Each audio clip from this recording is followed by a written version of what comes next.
Faith moves in your heart as an idea. Do something. Be something.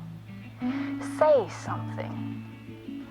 And that something seems a little too far-fetched for you.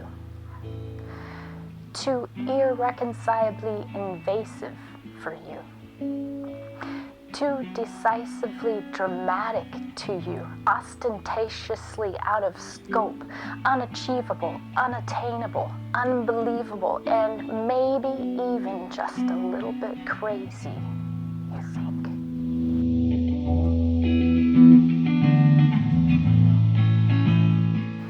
Yet faith remains in your heart.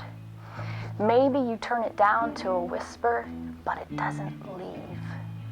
It's there, repeating the thing that it first suggested to you.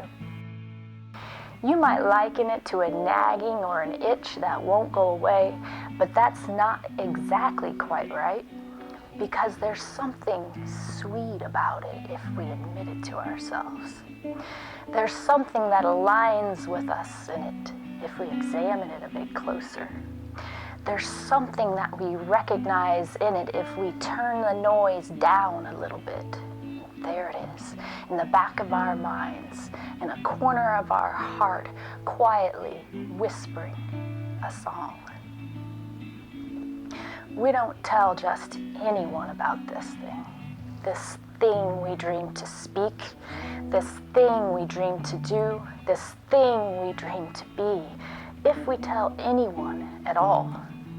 But we don't let it go either. Can't let it go even if we tried. And we've tried, by golly. We've kicked the thing to the road, shook our heads in frustration, averted our minds, tried to close off our hearts, and then told it to stay, all in the same thought.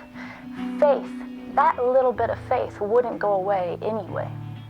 It was born with you when you were born in Christ Jesus, attached itself at the very hip of our newborn soul, a gift.